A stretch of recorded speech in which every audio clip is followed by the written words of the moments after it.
The phone rang while I was drying a plate. My name came through the speaker carefully, like it might crack if handled wrong. Yes. A pause. Controlled breathing. Not anger. Fear contained just enough to stay professional. I need to speak with you privately. You already are. Another pause. Longer. He tried again, slower this time, repeating my name as if precision mattered. I wasn't expecting your call, I added. I know. That word landed heavier than it should have. I was retained to represent your daughter. Was. A small sound escaped him before he could stop it. Relief, maybe. Or alarm. That distinction matters, he murmured. It always does. Silence stretched. He didn't rush to fill it. People who are confident talk over quiet. People who are cornered wait to see if the room moves first. You sound uncomfortable, I noted. I'm being careful. The difference was obvious. Careful people still know where they stand. He didn't. If this conversation puts you at risk, I continued, you should end it. I can't, he said quickly, too quickly. Not yet. I set the towel down. The plate stayed where it was. Then you called the wrong person. A sharp inhale. The kind that comes right before a decision goes bad. There are inconsistencies, he admitted, in the information I was given. By my daughter, yes. And now, he said, voice lower, continuing, would expose me. The line went silent before I could respond. 2 days earlier, my daughter had sent a text. From now on, you'll hear from my lawyer, no greeting, no explanation, no hesitation. I read it once. Then again, then typed one word. Perfect. An hour later, the first account froze. The second followed. Authorizations disappeared. Payments stopped mid-cycle. Access that had existed for years closed quietly, without ceremony. That night passed without a sound. The next morning, 3 unknown numbers lit up my phone. I let them fade. By afternoon, my daughter called. Her voice arrived sharp, already raised. What did you do? I followed instructions. This wasn't what I meant. It was exactly what you wrote. A breath, fast and uneven. You didn't have to go this far. You did. The call ended. Minutes later, the phone rang again. The same number as before. This time I answered. The text arrived without a name attached, just a number I knew by heart. From now on, you'll hear from my lawyer. No greeting, no explanation, no softening phrase to pretend this wasn't a line being drawn. I read it once. The words sat there blunt and unadorned. I read it again, slower, as if the meaning might change if I gave it more time. It didn't. What shifted instead was the feeling behind it. The voice in my head didn't sound like my daughter. It sounded rehearsed, measured, borrowed. I typed a reply, erased it, typed again. Long sentences collapsed into fragments. Explanations turned into defenses before I finished them. I deleted everything. One word remained. Perfect. The screen blinked. Then nothing. I waited for my hands to shake. They didn't. What I felt wasn't anger. It was recognition. A clean, precise click, like a door finally closing after years of being left ajar. The phone buzzed again almost immediately. What does that mean? I set the phone down and didn't answer. Another message followed, longer this time. Legal language crept in where her voice should have been. Phrases about boundaries, about representation, about how this was for the best. I didn't read it all. Instead, I opened my contacts and scrolled to the bank. Then the insurance provider. Then the account that paid the rent she never missed because I never let her. Calls stacked neatly, one after the other. No raised voices on my end. No explanations offered. Requests made, confirmations received. Access removed. Authorizations ended. Payments scheduled for the following week quietly canceled before they could clear. The phone rang. I let it ring. A message appeared. Mom, please call me. Another followed before I could lock the screen. This got out of hand. I picked the phone back up and typed. You asked for lawyers. I'm respecting that. The typing dots appeared. Stopped. Appeared again. This isn't what I meant. I stared at that sentence for a long moment, then set the phone down without responding. By the time it rang again, the word perfect had finished doing its work. The bank representative spoke carefully, the way people do when they sense a story but aren't invited into it. I just need to confirm which accounts you want restricted. All of them where my name is primary, I replied, including any I authorized for family use. There was a pause, fingers moving on a keyboard. That will include the apartment account, yes. And the vehicle payment. Yes. The health insurance premium and the emergency credit line, yes. She hesitated. Those are significant changes. They're accurate ones. The line went quiet again, then returned with confirmation numbers read slowly, one by one. Each click felt final. Not dramatic. Administrative. The kind of final that doesn't ask how you feel about it. After I hung up, I opened a folder I hadn't touched in years. Not out of nostalgia, out of habit. Statements. Contracts, renewal notices. My name appeared again and again, steady and unmistakable. The apartment lease? Mine. The car loan? Mine. The insurance policy? Mine. Even the savings account labeled for the wedding? Mine. I thought about how often I'd said, "We'll handle it," when my daughter sounded overwhelmed. How easily we had become me and how rarely I'd noticed the shift. My phone lit up again. "You can't just do this," her message read. "That money is mine." I typed, paused, erased. Then sent the truth without decoration. "It was never yours, it was access." The reply came fast. "You're punishing me." "No," I wrote back. "I'm correcting a mistake." Another message appeared, longer, frantic. Words about fairness, about expectation, about how I'd promised. I closed the screen. What unsettled me wasn't the anger. It was the realization settling into place, quiet and undeniable. She hadn't threatened me with consequences. She'd threatened me with my own work, my own planning, my own years of quiet provision. The lawyer, the tone, the confidence. None of it belonged to her. And for the first time, neither did the leverage she thought she had. The second bank call connected without delay. Different voice this time. Younger. Brisk. "I see the notes from earlier," she said. "You want to proceed with the remaining authorizations?" "Yes. All of them, all of them." A keyboard clicked. The sound carried weight now. "This will stop the recurring transfers," she added. "Rent insurance reimbursements, vehicle payments. Anything scheduled under your credentials." "That's correct." Another pause. Shorter than the first. "Once I submit this, access will end immediately. Go ahead." The confirmation came back clean. No pushback, no lecture. Just procedure. When the line went dead, my hand finally shook. Not from doubt, from the release of holding something open for too long. I wrapped my fingers around the edge of the table until the tremor passed. The phone vibrated again. "What are you doing?" my daughter wrote. I didn't answer. Another message followed this one sent before the first had time to breathe. My card just got declined. I opened the screen, typed slowly. "That's correct." 3 dots appeared, disappeared, reappeared. "This is humiliating. It's administrative, a beat." Then a longer block of text arrived. Words about emergencies, about how she was in the middle of something important, about how this made her look unstable. I read it once, then locked the screen.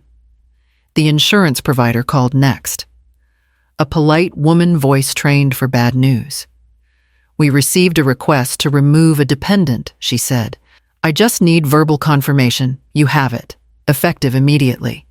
"Yes." She acknowledged the change and wished me a good afternoon. The call ended without ceremony. Minutes later, my phone rang. I recognized the number this time. I let it ring until it stopped. A voicemail appeared. I didn't play it. Perfect hadn't been a reaction. It hadn't even been a decision. It had been a mechanism. Something clicked into place, redirecting years of quiet support into something firmer, narrower, harder to misuse. By evening, the noise on my phone slowed. Fewer messages, longer gaps between them. The silence wasn't peace yet, but it was control returning to its rightful place. I expected my daughter to call first. She didn't. 3 missed calls came in before noon. None of the numbers were familiar. I watched them light the screen and fade again, one after another, each more insistent than the last. A voicemail followed. I deleted it without listening. Another call came in minutes later. I let it ring out. By the time her name finally appeared, the urgency had shifted. Whatever had happened wasn't moving on her schedule anymore. Her voice hit my ear, already raised. "What is wrong with you? I'm listening. You cut me off without warning. You told me to involve lawyers. That didn't mean you take everything." "I didn't take anything." A sharp exhale. "My card got declined in front of people." "I know. You know." Her tone cracked. "Do you have any idea how that made me look?" "I know how it works." Silence stretched, not confusion. "Calculation. This is financial abuse," she said slower now, testing the phrase. "That's what my lawyer said." "Which one?" She hesitated. "Just long enough, the one I talked to." "You talked to more than one." Another pause. Longer. Breathing quickened, then steadied. "That's not the point." "It usually is." Her words started coming faster, piling on top of each other. Rent due. Payments bouncing. Someone asking questions she couldn't answer. She kept saying we when she meant I and temporary when she meant now. "You didn't have to embarrass me like this. I didn't embarrass you. You knew this would happen." "Yes." Her voice dropped. "Then why do it?" "Because the alternative was pretending this wasn't happening." She went quiet. Not angry quiet, alarmed. In the space that followed, something finally settled into place. The panic had started before she picked up the phone. Not with her. Somewhere else. With someone who lost access before she did. When the call ended, my phone stayed still. That told me more than anything she'd said. I read the message again that night. Not the anger, not the threat. The structure. From now on, representation. Boundaries. Communication through counsel. Those weren't her words. My daughter spoke in fragments. In emotion, she filled silences. That text had been trimmed down to sound firm, polished, safe. My phone buzzed while I was still looking at it. "I didn't think you'd actually do it," she said, voice lower than before. "You didn't think I replied that I would read carefully." A beat. "You're overanalyzing. I'm recognizing patterns." She scoffed. "Too fast. You always do this. Then you know I'm rarely wrong." Her breathing changed. The confidence slipped. "You're making this bigger than it needs to be. That depends on who else is involved." Silence. Not defiance. Not anger. Waiting. "You didn't write that text alone," I continued. "You don't speak like that when you're upset." Another breath. Sharper. "Why does that matter?" "Because it tells me who benefits. I told you this is about independence. Independence doesn't need templates." Her voice tightened. "You're imagining things." "Then say it yourself," I said. "Tell me in your own words what you want." The pause stretched. I could hear movement on the other end. Someone else in the room, maybe. A shift in weight. A door closing softly.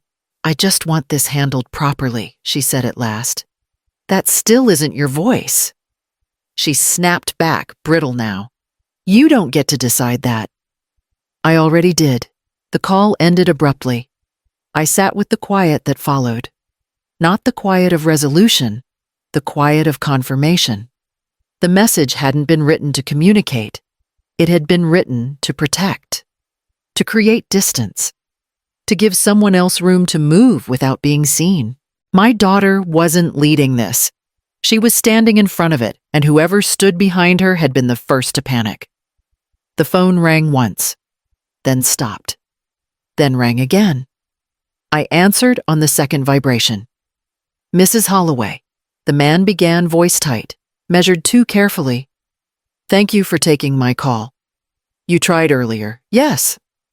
A pause. I wasn't prepared then. For what?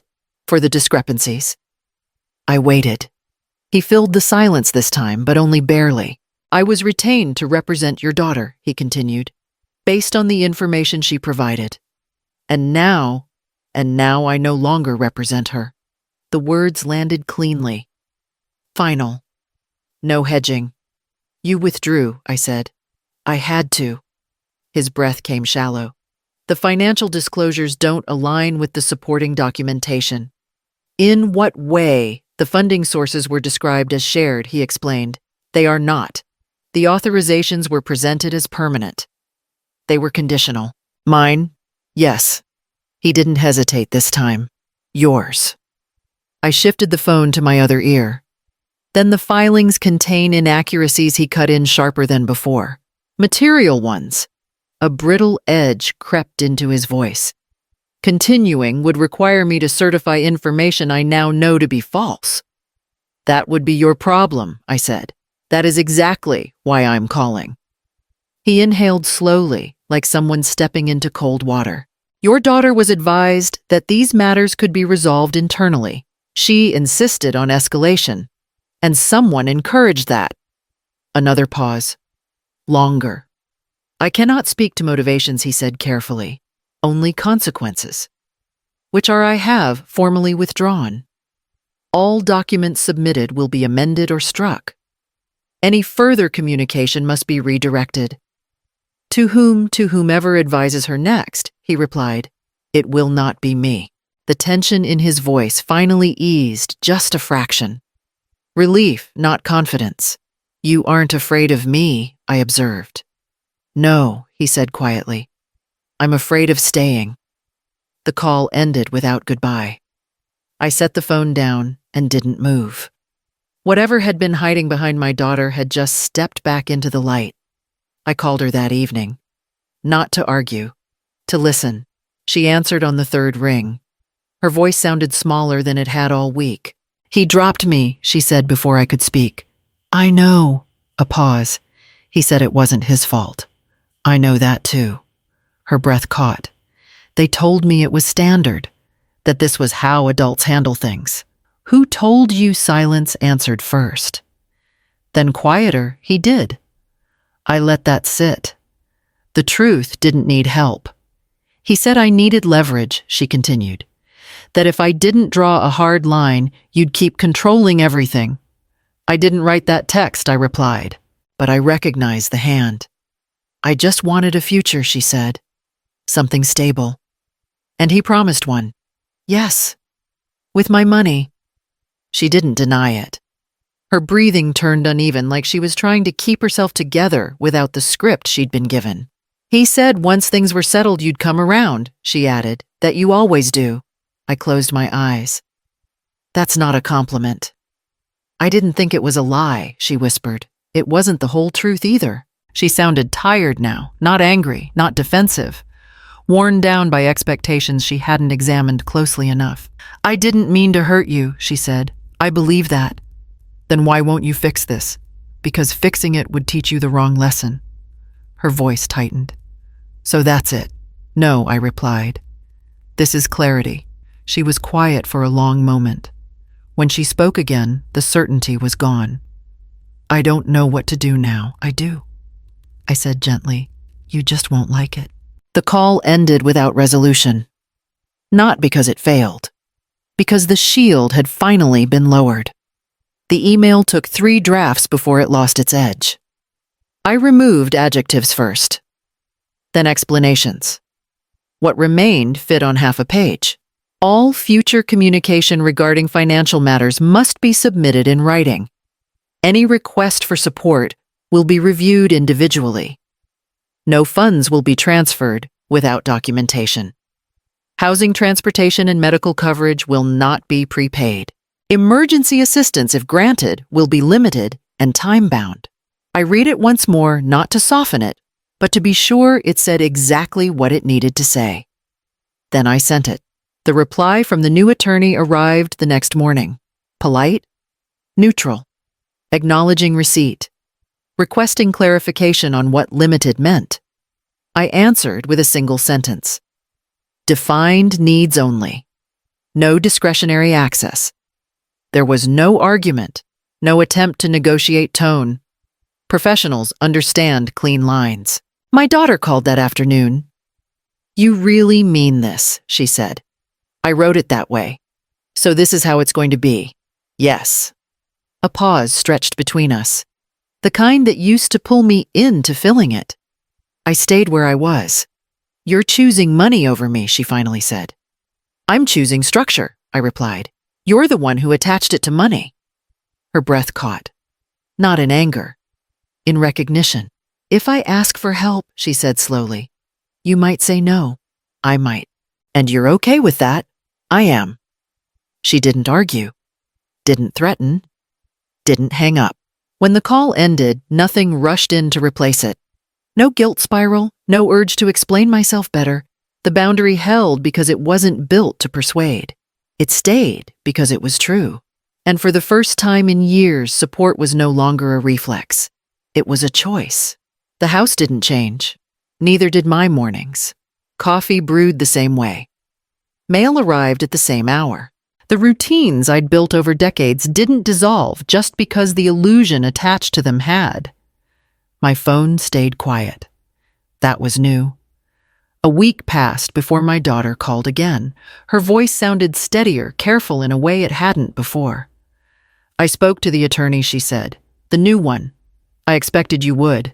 He explained the conditions. Yes. Another pause.